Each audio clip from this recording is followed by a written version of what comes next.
To talk about my vision. Oh, sorry, I should open it, of course.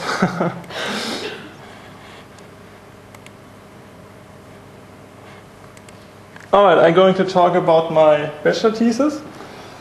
I worked with the fungi Macrobottium saponaria, and its parasites, the plants Saponaria officinalis. And the black dots you see over here in the on the anthers, this is actually the fungi I work with. And what I wanted to do is, if I have different population of this fungi and I have some samples, I want to differentiate between the samples. So I used microsatellites for this to differentiate between the different samples. So what are microsatellites? Microsatellites are repeats from a small amount of base pair, 1 to 6 base pairs. And if you repeat them, in this case it's TG, it's TG, TG, TG, and so on.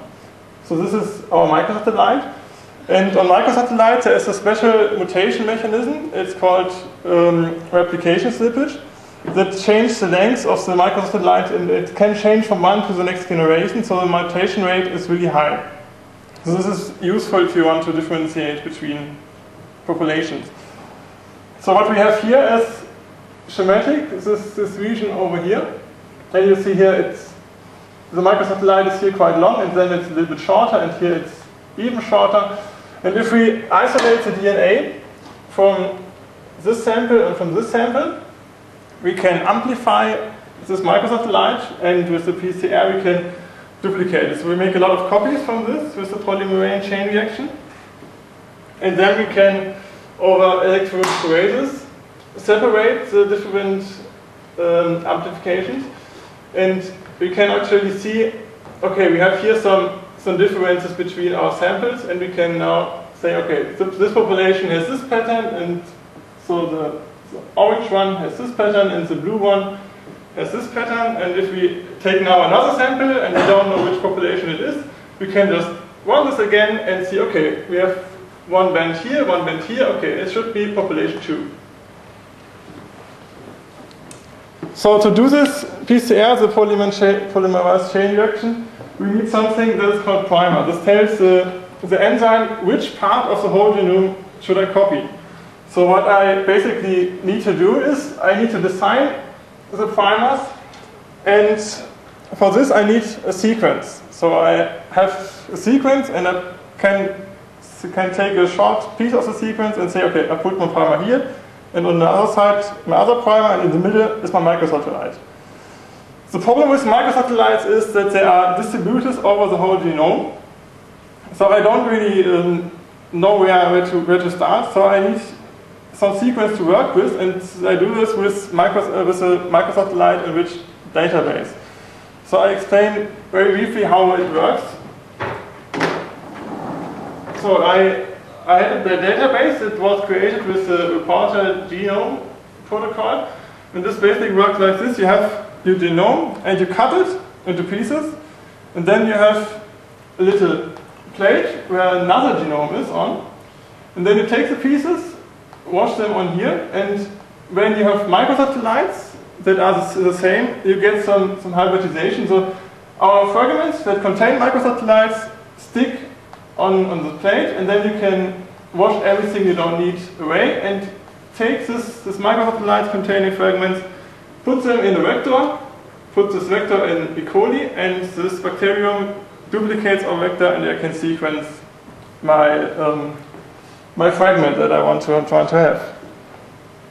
So then I have my sequence. So I have 100 something with 100 sequences that should contain microsatellites.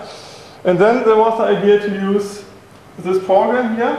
This is I call it one button program, because you can do some settings and you click one button and you get your primers. So you're done.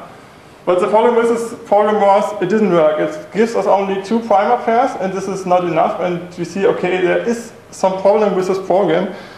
And so the program, we can't use it. So I needed to do all the things you need to do with your data. I need to do it with many programs, do it some things of this by hand. And so what you need to do first, when you have your sequence, you have still the vector, some data from the vector in your sequence, and you have also some duplicates from the sequence. So you have the same sequence maybe 3 times or something like this, and you only need 1. So you need to sort this out. Then you need to search for microsatellites. If you find them, you develop the primers, and in the end you test your primers. So I use a bunch of programs and also compared some programs. So the taking away the vector and checking for redundancy is done with the program sequencer.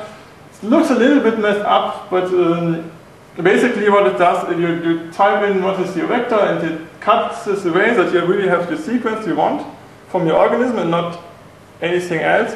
And it also checks for duplicates. So this is over here. So we would say we just take one sequence that we work with, or the consensus of this bunch of sequence. So we have then our sequences, and then we need to look for microsatellites. And this can be done with the program Phobos that just search for this microsatellite, and you can also do it manually with dot plots. You have a sequence and you plot it against the same sequence, and when you have the same patterns here, you get kind of a box. And so what we see here, in this 100 sequences I had in my work, you have 7 microsatellites, sometimes quite big ones, but you maybe get an idea. We have a problem here with this one-button program, because in cases like this, it's really difficult to place a primer here. Just when the program has the parameters that it can work in and it doesn't fit, then it can't make a primer here. So it's better to look at things like this that are quite critical by hand, that you can say. So then I developed the primers. I did it with 2 programs, and there was the preference for Genius Pro, because both programs, they give somehow the same primers. So this was just way easier to use, and so I decided I'm going to use the primer from this program. So these are the results. As you can see, it looks a little bit strange because it's no sharp spans, it's a little bit blurry, and you can't really see anything, not that much. You can't tell, okay, how should I see anything about populations in this picture? So what I needed to do was, I needed to use some programs like Photoshop to tweak it a little bit. So in the end, if you do some work on it, you can see, all right, I can see we have the same colors in this samples and also in here, and we can distinguish between these two, and we also have here some difference. Here is the band lacking. So in the end, the points here are the different samples you see here, and you can see, okay, the yellow one is grouping together, we have some variation here, and the green ones over here, but you can distinguish between this block and these 2 blocks also grouping together, and you can draw it on a map, and you get a population structure like this.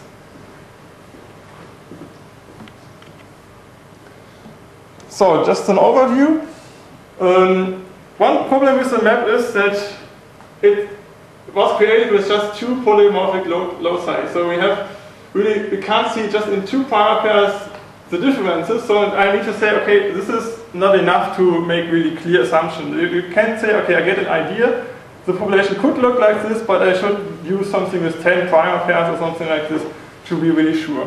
And also what we can see here, we lose a lot of sequences in the dataset because there are a lot of duplicates, and also some sequences where no microsatellites are included. So there's also a little bit work to do with the methods to get it right.